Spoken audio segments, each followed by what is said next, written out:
Hello, everybody, and welcome to this week's episode of Magically Cruising, the cruise podcast where we share our personal cruise reviews and tips to help you make the most out of your next cruise. My name's Kieran. I'm an independent travel agent specializing in all things cruise, Disney, and North America, and I'm joined by my fellow host, Sarah. Hi, I'm Sarah, and I write over at Cruising for All and Mini Travelers. Brilliant. And this week we are very privileged and very honored to have a very special guest with us. Joining us. Joining us from Virgin Voyages, we have Shane. So Shane, if you'd like to introduce yourself, please. Yes, hi guys. My name's Shane, as you say. I am the VP of International Sales and Marketing at Virgin Voyages, responsible for pretty much everything outside of North America from a sales perspective. But I've been with Virgin Voyages now for just over 5 years. It was my 5-year anniversary last month. So Amazing. We had no ships, no real no real product, and we were shaping everything from the beginning. So yeah, been around for quite a while. 5 years in Virgin Voyages terms is probably like 30 years in another cruise line. I was going to say, it probably feels like crazy to see kind of that initial birth of the product, to kind of now seeing where you've got 3 ships and a 4th on the way. That must be kind of a crazy journey to kind of see that evolution, I guess, of the product. And it is a short time, actually, to do 4 ships in 5 years. That's a tough product. Well, the original plan was, obviously, COVID aside, the original business plan was we would take each ship delivered 18 months apart. And that was strategic. So we'd take one ship, it would give us 18 months then to build up the awareness of the product, get loyal fans, and then we move on to the next ship and so on and so forth, and introduce new itineraries. We purposely set out with having a consistent fleet. So all of our ships are brand new. And one of the aspects that we really wanted to focus on when we launched was having ships that were consistent meant our sailors, once they will love one ship, they love the rest. And it enabled them to choose a destination based on, or choose an itinerary based on the destinations rather than that ship is my favorite ship or that ship is my favorite ship. And even though the ships are essentially identical with some small kind of design features that are different, people still have their favorite ship. And I think it's quite interesting, even though, we call them lady ships and they almost do have a personality and people have fallen in love with different ones. Yeah. I found that. I keep saying to, I think it's Layla from the sales team, I was like, something about Valiant. I don't know what it is. Valiant's special to me. And I still can't put my finger on it because, as you say, they're all identical. They've got very similar layouts type of thing. But it's just, I think the one maybe you fall in love with the most, maybe the one you're on the most or the one you go on first, the one that has your favorite itinerary. But I was like, yeah, it's special to me. So Scarlett is obviously the baby. So we launched her from the beginning. So Scarlett has a special place in my heart because she was the first one. And that was the one I went to the shipyard and saw. I saw her in pieces and then saw her as a half a ship and then saw her complete. So she's the one I've been on the most journey with. But I have to agree with you. Valiant is the one that I'm probably most emotionally connected to because that's the one that we were launching, essentially during COVID and trying to get her stood up. And there were so many delays and it was almost got to the point of when will she launch? The moment of her launching was key. And for me, it was almost when we knew we were launching Valiant, it kind of felt like life was getting something back to normal. So I think there's that emotional connection to it. Equally with Resilient, I remember during COVID, I think we were the only cruise line to announce a name of a new ship during lockdown. Yeah. We announced the name Resilient Lady. So even now, when we're on the ship, I was like, God, I remember when we chose the name of the ship and what it meant. And so it does mean something special when you look back and go, what we went through. And it will always be that reminder of we came through it and we were able to all thrive and move ahead. And like you say, now getting ready to take ship 4, which is Brilliant Lady. So yeah, I still keep forgetting that there's 4. I keep going, Scarlet. I mean, no, Valiant. Which one is it? Hang on. It's me. You feel like I've got, a big nursery of kids all of a sudden that I didn't expect. Yeah. So can I ask a question then, Kieran? Sorry, because he's like a Virgin stick of rock. So, right. So as a non-Virgin cruiser, who are Virgin? So if I was going to book a Virgin cruise, what am I getting? It's a good point. So I think one of the things that I'm probably most proud of now with the launch of Resilient Lady is it's the ship that I think really demonstrates that we've come of age. People now really understand what Virgin Voyages is really standing for and who would love Virgin Voyages. And the thing for me that I'm starting to see the pendulum shift is people are realizing that it's for everybody and everybody can have a great time, whether you are 18 or 80. We are a lifestyle brand. So we're as much about having fun and partying as we are health and well-being and fitness, whereas it's as important in your time in destination is how you get there. But for us, we set out in a way of saying, how do you create a cruise product for people that really wouldn't take a cruise? So that was one aspect. And then we also overlaid, how can you enhance a cruise product? And cruise is it's an incredible industry. It's innovated in so many different ways, but the innovations have all still been very much within a box of a cruise. So there may be the largest slides at sea, there may be X, Y, and Z, but you still have a main dining room, you still have a theatre that remains in the same format. So we looked at the pain points of cruising, and we looked at the pain points as to why people wouldn't take a cruise. And I think that really accelerated us to create the product that we've got. So some of the points why you wouldn't take a cruise is it can be seen as incredibly complex, right? People who've never been on a ship before, they go onto a cruise website and suddenly you're tasked with, what cabin grade would you want? Okay, I want a balcony. Okay, which of the 15 different price points of the balcony do you want? And people are like, I don't get it. So even when it came to the structure of the pricing, we said, well, it's like a hotel. So you've got an inside cabin, you've got a balcony cabin, which essentially is your sea view cabin, and then you've got your suites. So, and we allocate the cabins automatically, because in a hotel, you trust that you're going to get the best room. So we allocate best available rooms at the time. We included a lot more things. So one of the things that we found when people have never cruised before, they felt they had this stigma of cruising is going to sell it cheap, get you on board, and then you're kind of trapped and you're going to be fleeced and tip you upside down for every penny you've got. So we set out with a mission to say, when you board a Virgin Voyages ship, there'll be no trestle tables, there'll be nobody trying to sell you something. Yes, the price point may have been higher, but you've got so much more included, and you'll never feel like you've been nickel and dimed. And we set out with that. That's like my favorite thing as well about Virgin is I don't feel like I'm pressured to spend more money once I'm on board type of thing. There's no someone chasing you to get your photo pass. There's nobody telling you to upgrade your drinks package. There's nobody trying to sell you a spa package. You're just allowed to kind of enjoy the ship at your own pace. You're not forced to kind of spend more again if you don't want to on board. So it's surprising how much of a difference that makes to you relaxing and not feel like you're hiding from all the crew when you're on board. Yeah, and with linking to the relaxing, we don't make announcements on board, which is quite unique. So we make a welcome announcement and a disembarkation announcement. In between, there are no other announcements. And that was purposely for, if you go to a boutique hotel on land, there's nobody there announcing over tannoys that something's happening at a certain time. We've got an app that can tell you what things are going on. You can pick up a printout if you really want to leave your phone in the cabin. So it was designed in a way that it's more aligned to a luxury boutique hotel on land that happens to move around, but has got incredible entertainment built in, and you've got lots of different eateries included. And I think when we went to the shipyard to say we want to design this new product, I don't really think they knew what hit them, because I think the first time they were building a ship with no main dining room, a theatre that's not in a traditional format, and instead of going to a main dining room every night, you live like you do on land. It's like being in a great city where you go, right, where should we go for dinner tonight? And every night is a different experience. So it's not that same repetitiveness of going to a main dining room or paying to go somewhere else. You've actually got lots of different restaurants. I always say, back to your original question, Sarah, think of it not as a cruise, actually. Yeah. Right. And if you've cruised before, that's probably a great thing, because you're not coming with those expectations of or those problems that you might have faced elsewhere when you're researching a cruise holiday. And then we have found people who have cruised elsewhere have come to us and realize it's the sum of the parts that make Virgin really special. It is all of those restaurants. It is all of those inclusions. It's the lack of announcements. It's the lack of upsell everywhere you go. And instead, we create this relaxed adult environment where you can just really truly be yourself. Nobody's saying to you, there's no dress codes. And I know in the industry, there's no dress codes, but still when you look at the back of the brochures, it's resort casual. It still says what it is, but it truly is authentically be yourself and come as you are. And that's really how our crew are embraced as well. So the crew make the product incredible because they have the freedom to be themselves. Because we've discussed this a lot, because Kira's been trying to find me a holiday, because my 18 and 22-year-old have announced they don't want to cruise anymore. It's like, well, that's my business, so you have to, because I have to be on the ships. So I think it'd probably really suit them. Well, we've got somebody in our team, Jenny, who her kids are, I could probably get it wrong now, 18 and 20 or 19 and 20 or something.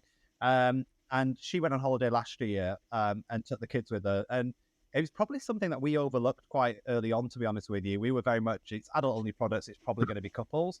We overlooked this multi-generational family piece. It actually is way bigger than we anticipated. So now it's a real segment of the market that we're really going after. And Jenny used to sail on other brands, and she worked for other brands where the kids loved all the gizmos and gadgets. But they're now actually at that age, they don't want that. What they want is great food, Instagrammable moments. It talks about, they arrived into Ibiza on the itinerary, and Jenny and her partner went off and had a beautiful dinner in the old town. And the kids, if you like, went off and went to see Calvin Harris, and they met back up later on. And it's that mixture of, and the reality is now when you look at kind of 18 and 19-year-olds, they're a lot more sophisticated than I ever was at that time. I've got my who's 18 and she's brunching and she's going to do this. Yeah. I was like, playing golf. The cheapest alcohol I could get in the cheapest. It's much more sophisticated. And I do think the product very much lends itself to that market now. My niece, for example, when I was 18, I was going, I went to a travel agent, like, where can I go as cheap as possible? That's got cars and nightlife as possible. She's now going, I would only do Mykonos, Santorini. I want Nick for the weekend. Like, 18-year-olds are very different now. So I think it does appeal to what we have created, definitely appeals to, like I said, the modern, younger person that is looking for, more of an elevated experience. And they're all loaded, aren't they? I mean, I didn't have the money that at that age that my kids have got. Yeah. They've got so much in the bank. You keep saying, we're going to start charging these bold. And the other thing is, they've just got such high expectations, and we're still paying for them to travel as well, because I think we've been through COVID and we still want to go away with them. So that that multi-generational thing has become bigger than ever, because I wouldn't have travelled with my parents at 18, but they still want to come with us. Yeah, and I think it's nice that, it's, especially COVID is kind of you lost a couple of years. So I think it's nice that people almost realize what's important again, right? And go, right, actually, let's go away together and spend that time together. But we found more and more of that multi-generational family sailing, and we found that the feedback has been really incredible, because again, people often think, when we were launching all the different aspects, and it's very easy that people, as soon as you launch one aspect, people grabbed onto it and went, that's what you are. And we announced a tattoo studio and a drag show, and suddenly that's all people thought we were. But that's part of the story. It's not the story. So if you don't want a tattoo, it makes no difference. Doesn't matter. But the tattoo studio is all about the reason as to why it's there, and our crew being able to have the independence and freedom to be themselves. And I remember when we launched, there was a lady in London who actually tweeted me, and she was one of the kind of top lawyers in the country. She's a big barrister, wherever it is, some kind of legal role. But she got 2 arm sleeve tattoos, and she'd never done a cruise because she always felt that she'd feel out of place. Yeah. And was like, actually, it's a very much a live and let live mentality on board the ship. And I describe it as, and I think Sir Richard describes it as such a good way, because there's 68 different nationalities of crew, and it's almost like the vibe on board the ship is how the world should be. You've got guys holding hands, girls holding hands, people that batter an eyelid, people just live their life, and it's live and let live mentality.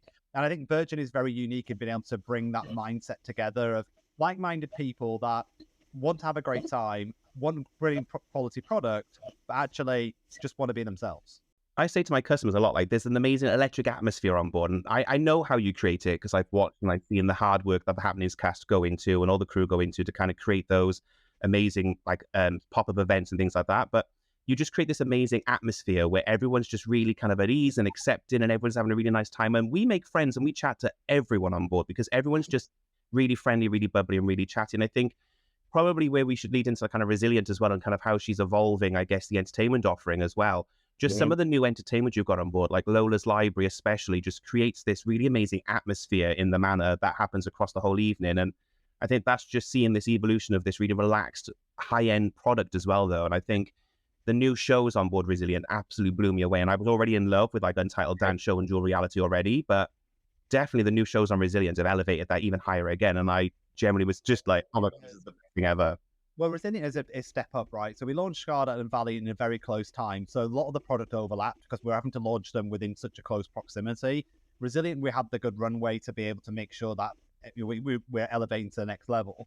And we always have to challenge ourselves. If someone's coming back to the third ship like yourself, you've done all of them. So you come back to a third ship, what's going to be different? So the entertainment was a key differentiator. Yeah. And the entertainment, we purposely pushed the boundaries. So we have no traditional theatre. It actually transforms. It can be in theatre mode. It can be one big, huge dance floor. It can be in kind of alley mode where the seats are on both sides. And we purposely, for the next round, said, actually, what have people loved about some of the things we've done before? And I say one of the shows we got, the new show called Persephone, is it's almost like Untitled Dance Show Party Thing and Dual Reality had a baby. And they're 2 of the most popular shows. And this new show has come out of those 2 creations, and it's unbelievable. It's outstanding. And I think when we first launched, it was almost people were just a bit like, whoa, is this too much for a cruise? Because it was so out there from what they're used to. Yeah. We now almost have the creative freedom and permission to keep pushing and keep Yes. pushing and creating these shows, because that's what people are expecting for us. Like, Virgin, we expect you to go to the next level. We're not looking to sit down and watch a show, clap and leave. And we purposely set out to say, and it sounds like a really bougie, bold statement, but we said entertainment has to change you in some way.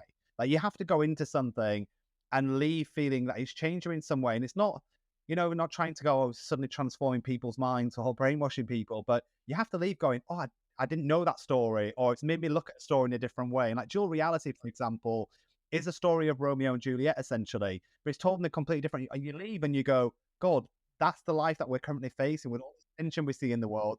It wouldn't be so much easier if we did this. So it has to leave you in a different way and leave you feeling a bit better about yourself and better about the world that we live in. It's more than just a show. Yeah, definitely. And I think I've always come away from a lot of the shows, and there's really poignant moments of like coming together, acceptance, finding yourself. And like we touched upon this in our Pride and Diversity episode as well, but I think Virgin do a really great job of showcasing that as well, with the entertainment on board, with the acceptance and diversity showcase on board through like the cast, as you mentioned. I think you just get this really lovely sense of acceptance on board the ship, which I resonates with me so much. I generally, and I hate admitting this, but Ships in the Night generally made me cry. Yeah. I generally had a moment where I cried. And obviously with what's going on in America with the whole like drag bands and all that type of stuff, but just to see those performers being their authentic selves performing generally touched me. And I was like, this is incredible, and it's amazing that these people can be themselves, showcase their talent and their art in such an authentic way in a beautifully told story as well. I got a bit emotional at Ships in the Night as well, because it just tells a story in such a beautiful way. But I think what I also love about Ships in the Night, and actually all of our cast, they're not what you expect. Right. Yes. Reality is, you look at the cast, and normally you've got a ship's cast company and they all look the same. They've all come out of drama school and they're all very similar. And we've got all shapes and sizes on stage, moving in ways that you would never expect to. You typically look at somebody of that size and go, they'd never be able to move. And they're rocking the stage. And what I love is people in the audience almost can always see themselves on stage and see something. It's not, I'm seeing a stick figure running around, bouncing around and doing an amazing job. Actually, it's about, life is not a dress size, and you're not dictated by certain things. And I think that's why we're unique. We create this world on board the ships that I think if the world was like that in general, it'd be a much better place. Yeah, I agree. This magical bubble. And you say the vibe is something is the hardest thing to sell and hardest thing for people to get their head around, because you only understand it once you've lived it. And our 95% satisfaction rate. So once people are on board, they love it. We know that. We know very confident about the product. We're winning awards left, right, and center, which is brilliant. But really, I think for me, Resilient has shifted that pendulum even further. People going, I get it. It's not a young party ship. Yes, there are amazing parties, but there's incredible food. There's incredible well-being. There's amazing destinations. So people are now seeing the bits are coming together and understanding that it's not just a party ship for 1830s people, or, something that's too out there and they can't see themselves on. It is something for everybody. But that's the point, isn't it? You've tapped into what the mindset of the generation, because they've come through school, they're more discerning, they expect more out of life, but they're also more understanding and accepting. And so it feels to me, just from an outside point of view, is that you've put that on a ship. Yeah, I'd say exactly that. And I think the definition of luxury has shifted as well, right? So we launched and people saw our price point and all of our inclusions, but then saw the ship, they were like, oh, it doesn't look luxury. And we had luxury sellers that actively refused to sell us because they thought it doesn't look luxury. And I think it was fairly naive, actually. And I think we were probably big-headed, but we were almost ahead of that curve of the transformation of what luxury is. Yeah. The luxury hotels evolving. And a luxury hotel now is very rare. Yeah, of course, you've got your Savoys, etc. But you look at the types of properties that are popping up all across Europe. They are beach club type vibe experience, lifestyle brands. Health and well-being is such a big thing. I actually just came back from Turkey last week, and the hotel had an incredible fitness program, full outdoor gyms, all kinds of exercises. They were putting spin bikes in the pool, and you can do all. These are things that 5 years ago, even that was 5 years ago, Turkey, it was buffets, slides. Yeah. It's shifting because you need to appeal to people are much more attuned to what's good for them, life in balance. Actually, a holiday is about being able to reset yourself almost as it is about being able to go and have a blowout. And it's also about having an opportunity to reconnect as a loved one. And I think the ships do such a good job of allowing people just to come back together. And ultimately, holidays, the memory, and it probably sounds cliche and a bit bougie and aspirational, but they're the things that people talk about on their deathbed. They're the things that you look back at in the darkest of times. You get your photo books out and go, do you remember when we did this? And like my kids now are grown up at 18, and and we were like, oh, do you remember we were in Florida? And do you remember we did this? And we say when they come up on our time hop and stuff. Things that are, a holiday is way more important than just going off and having a good time. So I think we take it very, very seriously. And we always talking internally about, we need to give people the best week of their life. Just I've given them a good time is not good enough. So that's why we set our ambitions super high, and we have to keep focusing on how do we constantly make this the best week of their lives. And there's no other option. So how do you choose your itineraries and your ports? Is there a lot of consideration that goes into that? There is, and frankly, there's been changes, there's been pivots along the way as we learn, and I would probably say there's probably going to be more pivots in the future as we evolve. We obviously you have to book itineraries so far in advance because you have to get the earthing of where you can dock the ships and so on. And whilst there is still more hotel beds in a night in Vegas than there are cruise ships in the world, there's only so many ports that you can dock into.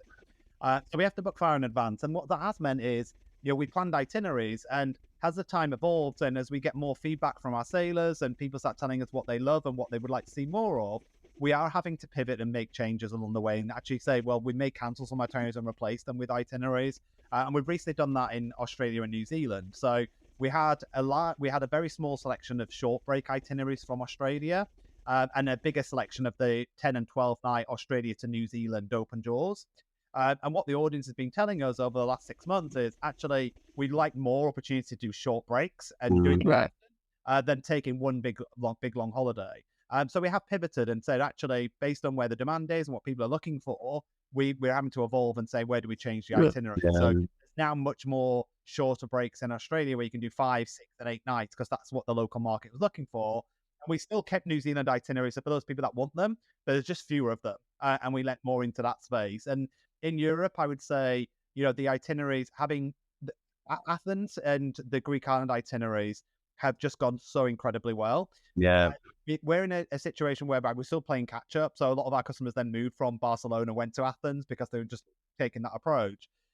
So I think next year it'll be interesting to see how it plays out. I think the playing field will be level, as in Rosalind new. She's not doing the itineraries for the first time. So next year we'll really be able to tell what itineraries are most competitive. That's literally our dilemma now. We're literally going like, what do we do next year? Because now we would have done all 4 of the med itineraries. So we're a bit like, oh, we've got free range now. We can buy what we like. One of the things that when we do plan our itineraries, we do make sure that there is plenty of time to be able to see the destination. And I think that, again, is quite unique for us because I think if you've never cruised before, some people's perception is you have very little time in shore and you have maybe 4 or 5 hours and then you're back on the ship because the ship wants to keep you on. For us, we actually want people to get off the ship and go and explore the destinations. And so on every itinerary, we have overnights or late night stays. So on the Greek itineraries, you've got an overnight in Mykonos, you've got late stays in Dubrovnik. And that's because destinations come alive at night as well. So it's a shame if you're in Mykonos and you're leaving at 4 or 5 o'clock. 4 or 5 o'clock, you should have gone back to the ship, freshen up and get back out again. Because that's really when the destinations come into life. And walking through the cobble streets at 10 o'clock at night is a different experience to 3 o'clock in the afternoon when there's 2 or 3. So the itineraries are really, really important to us, and giving people, our sailors, more time ashore is really important because we sail the oceans because of the destinations. People want to get to the destinations and they choose an itinerary because of where it's going. So it's not the ship is the destination is equal to. So can I ask about food? Just because food, just from talking to Kieran, seems really unique. So can you tell us a bit about food for a non-Virgin sailor? Yeah. So food is key. Like food is one of the things we always think about. If you go look at a TripAdvisor review of anybody's holiday, the things that they talk about is food, service, and generally probably the accommodation. They're the 3 things. Everything else, they don't really talk about how amazing the slide was. These are the core things. Food is the number 1 trend to every review.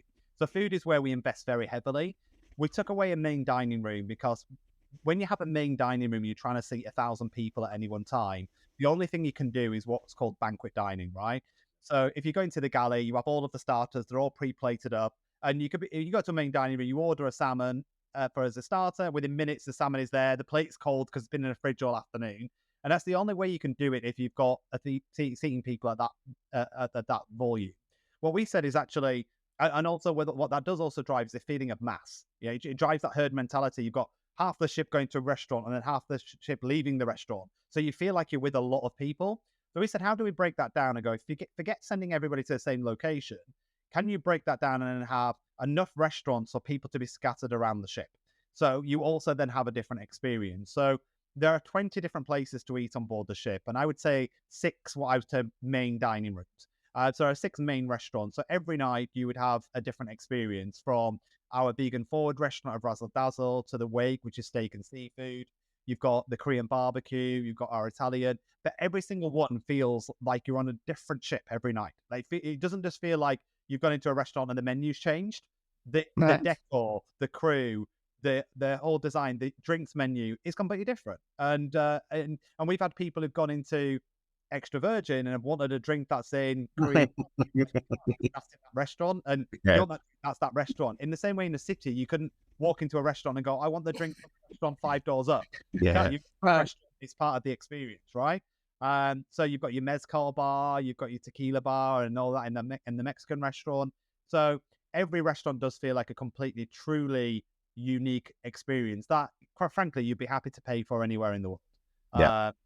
So I think it's that's what makes us really different. And we don't have a buffet restaurant that people would be so familiar with when you think of cruising. Instead, we have something called galley. It's more like a food court. So you can walk around, take a look at the food, have a seat, and you can order and it'll be delivered to you. So you've got the best of both worlds. You've got the ability to be able to be as a group, but all eat something different. But then you've also got the ability that everything is made fresh from scratch. And it also helps with sustainability, right? With a buffet, there's so much waste because you don't have food on display for so long, and then it has to be thrown away. And you've got to constantly keep this food on display and keep bringing new food out. Where for us, we don't have to do that. Everything's made to order. So we can put some on display, and then everything is made fresh from scratch. So that is unique. And I think I'm right in saying we probably spend more per passenger on food than pretty much every other cruise line, I would imagine, because we invest in the quality rather than the waste. So rather than wasteful buffets, we actually go, right, it's made to order. It might take that bit longer, but it's because of the quality. And it was interesting when we first launched, and naturally in the cruise industry, you generally get a lot of people who, avid cruisers, they go and join a new ship. And one of the feedback we had was, the dining's slow. The dining's not slow. The dining is how dining should be. The dining is and you don't go into a restaurant in London and order something and the starter's there within minutes. But we almost became so used to, food being served very quickly because of the main dining concept. And it's brilliant. And ships ships of certain scales, they have to do that. And I'm not the food is, they still churn out incredible food. They set out to create something different and, not a banquet dining. I think it's like you said, though, it's about changing that perception of what cruise can be. And it's not doing it in a challenging way. It's just doing it in a different way. And the fact that the food is so high, so elevated, and I generally refer to it as this specialty level dining every single night includes in the cruise fare. And I think that just goes to show, it's more of an experience as well. You're dining for the experience, not just because that's where your meal is that evening. It just changes your perception. But then you're going for some lovely cocktails and some lovely lounges, taking in the entertainment that is very freestyle as well. It's a lovely way to spend the evening on board, definitely. My hairdresser came back and I've been badgering him for ages. It's like, he comes to the house and he's like, where are you going on holiday? I was like, you need to do a cruise. You need to do Virgin Voyages. You need to do Virgin. And last year he turned me down. He's like, I'm not going. Really? And he goes to Vegas and he loves Ibiza. He loves great food. He loves brunching. And I was like, just do it. You're going to love it. Yeah. And he went a couple of weeks ago. He got back. I feel like you've combined the best of Vegas, the best of Ibiza, the best of Mykonos, best of all these favorite destinations in one place. The best holiday I've ever had. And I was like, wow. And this was somebody who would never step foot on a cruise. When I say cruise, was like, no, I'm not interested. This is the only plan I've ever worked for where I get badgered by my friends going, I really want to do it. That is really cool. You go on. So it does have that. We are building a reputation now where it's aspirational and people really want to do it, and people are booking, and the word is getting out where we didn't really have that at the start. We had to start from scratch, right? So now word is spreading thanks to people like Kieran and yourself being able to, let people know the quality of the product. But I'm super proud of it, and I think it's going to go from strength to strength as we have more tricks and ideas up our I was sleeves. going to say, you need to stop giving me tricks all the time because I don't think I can cope anymore. So do a lot of people come back with tattoos? Because I know if I took my boys on that ship, one of them would come back with a tattoo. So do a lot of people do that? It's generally full. So it's generally full. It's very difficult to get So in. yes. If you don't on day one, you probably won't get it. What is different with Resilient is the tattoo studio has moved. So it's not in the front and center of the ship, and the other two ships, it's right in the roundabout. So it's really front and center. It's now moved. So I would say it's a little bit more discreet. It also allows the tattoo artist to be more focused because you haven't got people just popping in all the time. You used to have a lot of tire kickers where people would go in and go, I might have one, I might not. I might have one every day. Yeah. I might have it. Last day going, I want it, and then it's too full, so they don't get in. I never had a tattoo when I joined, and I've now had one on each ship. And for me, it's not about, it's not about the tattoo itself. It's more around the memory and the story that the tattoo tells, and why I've had the tattoo. And to be honest with you, probably 5 years ago, somebody was probably thinking, oh, tattoos, are they even my thing? But I now love the idea that they're an art form, right? The things you can get just so intricate, incredible. And I think a lot of people people who do really want a tattoo will have one on board because we have the best artists. You don't have to worry about cleanliness. You're in the best environment that there is. Yeah. So, but it's again you don't have to have one, but it's about if you have one, you can be free. You can be free to have, you could display tattoos, and they're now not what they used to be. They are artwork, not not what perhaps people associated with them in the past. It's really interesting because the first holiday my oldest son went on, he came back with a really dodgy tattoo. He went like they do, drunk, and it's been it was hideous. It wasn't even straight because he was like slumped in the chair.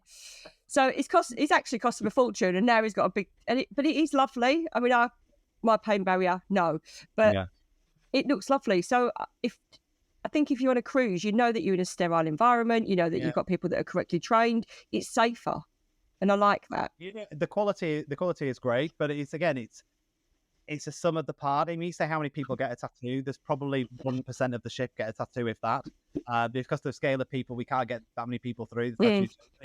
It's a really small part of the experience. And I think one of my frustrations almost is when people say tattoo studio, I'd never gone next to a tattoo studio. I was like, well, in that sense, you miss it out, like. In that sense, you'd never go to any city in the world because every city just because there's one on a high street doesn't mean you have to get one when you walk into next. No. You don't have to get one. It's not your thing. That's fine. If it is your thing, the message about it really is tattoos came from sailors telling stories of their maritime adventure. So there is a story behind tattoos, and every tattoo means something. So if our crew members got a tattoo, we're not going to turn them down for not having a tattoo. No. And normally they'd make people cover them up. And for me, it seems weird that people have got always these arms rather than actually being able to tell the story of the tattoo. And I love being able to say to a crew member, oh, what does your tattoo mean? And it talks about their culture, or it's a story about where they're from, or it relates to somewhere in their family, or it's about, I was here in this place with my friend. And when they talk about the story, they light up. Like when you go, oh, I had this in Indonesia and I met some friends there, and I met my fiance there, and it was all part of the same trip. And it's your own diary, if you like, and you see the crew members light up when you can have that conversation. So for me, it's a storytelling part, and it's a chance to be able to get to know someone better. And I love the fact that the inclusivity of it, because I've got friends that have been overlooked for careers because they've had a sleeve, and in education. Yeah, it's ridiculous. It's crazy. Just because you got a tattoo doesn't mean you can't do a job, and I think that's key for us. And I guess the world has moved on. My son's teacher now has sleeve tattoos and full sleeve shirts, and no one bats an eyelid. No. So I think the world has also moved on quite a lot. And look, if you're somebody who really loves traditional cruising and you love your main dining room and you want to put your tuxedo on every Thursday, I'm not saying this is a good swap for you. I think everyone can find something they would love on Virgin Voyages without a doubt. But it's a mindset piece. And if your mindset is you want to you have a bit more of a traditional experience, then that's great too. The world's got choice, and it's amazing that there's so many different cruise line options for everybody. I think you can't lose sight of the fact as well, though. It is a ship that goes to beautiful destinations, offers amazing food and great entertainment, and that at its heart is what a cruise holiday is about. All the other stuff is lovely, but it is still a cruise, and I think that's what a lot of people kind of get caught up on, of like, oh, it's not a cruise. No, it is very much a cruise. The ship still goes to beautiful destinations and treats you very well. That is heart what a cruise is about. Whether there's announcements, a cruise director telling you when bingo is by the by, like, that's just a side detail. Exactly. I think the food for me would just be... Food's incredible. Like, Phil's a foodie. And Phil now will only sell Virgin. If we're paying ourselves, Phil is like, it has to be Virgin. I'm not going anywhere else. It's like, great. The food is it makes or breaks the holiday, right? And yes, I purposely chose. Obviously, I've got a young son, so I can't take him on Virgin. But we purposely chose our hotel in Turkey because it had 7 a la carte restaurants, and we wanted sushi one night. I didn't want to go to a main buffet every night. Yeah, no, to do something different. And I think again, that's where the world has changed as well. And I think we were at the forefront of that, because now people are going with demands. If people are going saying, I want a number of different restaurants so I can sit down and order from a menu. But even 5 years ago, again, you'd still be, all these hotels were built with huge main buffet restaurants. And one a la carte, or you have to pay for something. And it's moved on now, right? Now people are much more fussier. What they're looking for. But thank you, guys. Hopefully that was helpful. No, it's been amazing. It's been a really good insight. Thank you. Yeah. And it's always better to hear it as well, like direct from the brands themselves. And again, I just want to add on as well, it's just a testament to how your team have been as well with working with us as well as travel agents, or first mates as you call us. You're very approachable, very available. And I think it's the reason why it's been easy for me to sell Virgin. You give us the best support, I think, out of all the cruise lines I work with. So thank you for coming on as well. No, thank you. Appreciate that. And the thing is, it's, we call you first mates for a reason. Like, first mate is the captain's right-hand person, and that's the big focus for us. And that terminology, whilst people laugh and kind of poke fun in it, it's important because it's a terminology that internally aligns people's mindsets of going, we cannot do this without the first mate. The captain cannot operate the ship without the first mate. So it is a mindset piece. So whilst it does sound like a virginism and a nice, funny term to be able to use, it does have a real core meaning to it. And for us, we always want to, we're never going to be the biggest. We're never going to have 25 ships. Well, I don't think we will. Watch this place. I never know. And we're very grateful for any support. And every time anybody books with us, we don't, as I said earlier, we don't take it lightly, the responsibility for an amazing experience for your customers, so they trust what you've told them. But also that they get off that ship and they go and spread the word and say, this was the best week of my life. I had an amazing time and I want to come back. You can't take that lightly. So it's important. But thank you for all your support. We really appreciate it. You did an amazing job flying the flag, and hopefully we've inspired a few more people today to take a look at Virgin Voyages and get in touch and see what we've got to offer. Cool. So guys, I hope you've enjoyed that. It was really great to have Shane come on board, and again, it's just a testament to kind of Virgin Voyages and their support to working with travel agents like myself. But again, it's just always great to hear directly from the brands themselves of why they're so passionate. I hope that came across with Shane, of just how passionate he is about Virgin Voyages, and I do think it's contagious. So yeah, guys, if you are interested in booking a Virgin Voyages cruise, then definitely I would love to help you set sail the Virgin way. You can find me online anywhere at magical-traveler.com, or I'm on all social media at magical TRVLR. And then Sarah, I know you guys have a ton of cruise content on your website. Where's the best place people can find you? Okay, so you can find us on Cruising for All or Cruising with Kids, where you'll find cruise hints, tips and advice. Cool. Other than that, guys, we hope you've enjoyed this episode, and we'll see you on the next one. Bye.